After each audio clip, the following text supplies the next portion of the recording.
صفین میں مجھے اتنی مصروفیت تھی، بہت بھاگ دوڑ تھی جنگ صفین کے موقع پر. اس دن بھی میں نے اس ہما ہمی میں بھی یہ ذکر نہیں چھوڑا. وہ ذکر ہے 33 مرتبہ سبحان اللہ، 33 مرتبہ الحمدللہ، 34 مرتبہ اللہ اکبر. اس کو کہتے ہیں تسبیح فاطمہ. اس کے بارے میں روایت میں آتا ہے کہ جو اس ذکر کو پڑھتا ہے دنیا میں اس کے کوئی کام میں اس کو ناکامی نہیں ہوگی. ادھر مرے گا ایک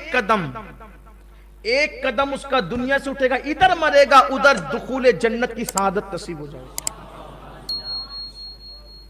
نامراد نہیں ہوگا یہ ذکر، اس لیے کبھی مت چھوڑنا اس کو. ایک کلمہ شریف سنا آپ نے، لا الہ الا اللہ محمد الرسول اللہ، اس کے بعد آپ نے تسبیح فاطمہ یہ سنا، پھر اس کے بعد سبحان اللہ وبحمدہ، سبحان اللہ العظیم وبحمدہ استغفر اللہ. میرے آقا فرماتے ہیں جو اتنا کہہ لے اللہ اس کو میزان بھر کے نیکی عطا فرماتے.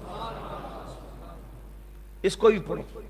اسی طریقے سے اشہد ان لا الہ الا اللہ وحدہ لا شریک لہ لہ الملک ولہ الحمد یحیی ویمیت بیدہ الخیر وہو علی کل شیء قدیر. اس کو جو بندہ پڑھتا ہے اگر 4000 سال کے گناہ بھی اس کے نامہ اعمال میں ہو اللہ اس کو بھی بخش دے. بڑا عظیم ہے یہ. انبیاء کرام کا یہ وظیفہ ہے جو میں نے پڑھا نا، جس کو ہم چوتھے کلمے کی شکل میں پڑھتے ہیں. انبیاء پڑھتے تھے اس وظیفے کو. ایک وظیفہ اور ہے، حسبنا اللہ ونعم الوکیل. اسے حضور علیہ السلام مشکل مقام پر پڑھ. یہ دو وظیفے، ایک تو لا حول ولا قوت الا باللہ العلی العظیم، اور ایک تو حسبنا اللہ ونعم الوکیل. اس کو حضور علیہ السلام مشکل مقامات پر پڑھتے تھے. فرمایا جو حسبنا اللہ ونعم الوکیل پڑھے گا، اللہ فرماتا ہے چونکہ تو نے مجھے اپنا کارساز بنایا اب تیرا کوئی کام بگڑنے نہیں دوں گا. اس لیے اس کو پڑھا کریں.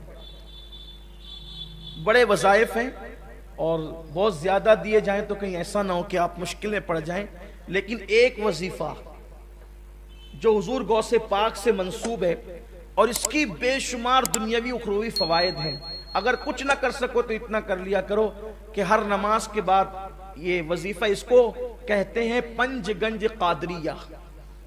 پنج گنج قادریہ یہ ہے کہ فجر کی نماز کے بعد اول آخر 3 بار درود شریف پڑھنا ہے اور بیچ میں 100 مرتبہ یا عزیز و یا اللہ، یا عزیز و یا اللہ.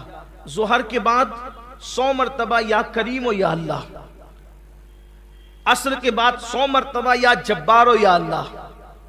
مغرب کے بعد 100 مرتبہ یا ستار و یا اللہ. عشاء کے بعد 100 مرتبہ یا غفار و یا اللہ. 1 منٹ لگتا ہے اور اطمینان سے پڑھیں گے تو 2 منٹ لگتے ہیں. لیکن وظائف کی برکت ہے.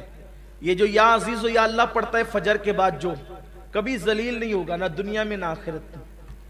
آپ کو ذلیل کرنے والے خود ذلیل ہو جائیں گے، آپ ذلیل نہیں ہوں گے. اس لیے کہ جو اللہ کو عزیز کہہ کے پکارے خدا اس کو کیسے ذلیل کرے گا. آزما کے دیکھ لیں، کبھی ذلت نہیں ہوگی، کبھی ذلت. آپ کو ذلیل کرنے والا خود ذلیل ہوگا. اس کے بعد یہ جو ظہر کے بعد یا کریم و یا اللہ پڑھا جاتا ہے، یہ پڑھنے والا کبھی روزی کے معاملے میں تنگ دست نہیں ہوگا. عصر بعد یا جبار و یا اللہ پڑھنے والا کبھی ظالم حاکم اس کو پریشان نہیں کر سکے گا. مغرب کے بعد یا ستار و یا اللہ پڑھنے والا کبھی لوگ اس کے عیب کی وجہ سے اس کے عیبوں کو اچھال نہیں سکیں گے اور اچھالنے میں کامیاب نہیں ہو سکیں گے.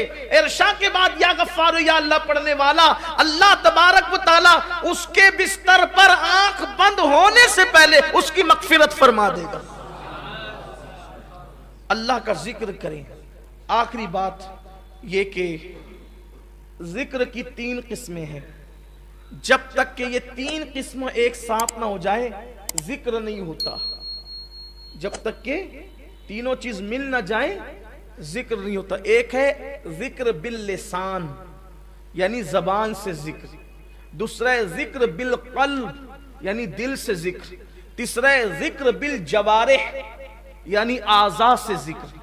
زبان اللہ اللہ کہے ذکر ہے، لا الہ الا اللہ کے ذکر ہے، سبحان اللہ و بحمدہ سبحان اللہ العظیم کے ذکر ہے، یا ستار یا اللہ کا ذکر، یا غفار یا اللہ کے ذکر ہے، لا الہ الا انت سبحانک انی کنت من الظالمین کے ذکر ہے۔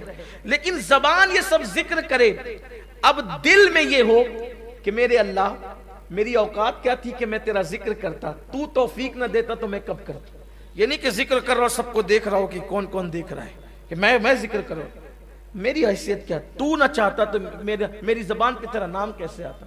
پھر یہ جو نعمتیں تو نے مجھے دے رکھی ہے تیرا کرم ہے، یہ جو دولت مند بنایا، عزت دی، لباس دیا، اولاد دیا، یہ دیا وہ دیا، اس پہ دل شاکر رہے، شکر کرے، زبان ذکر کرے، دل شکر کرے، یہ دو چیز ہو گئی۔ اور ذکر بالجوارے یعنی اپنے جسم سے، اپنے اعضاء سے اللہ کی نافرمانی نہ ہونے پائے۔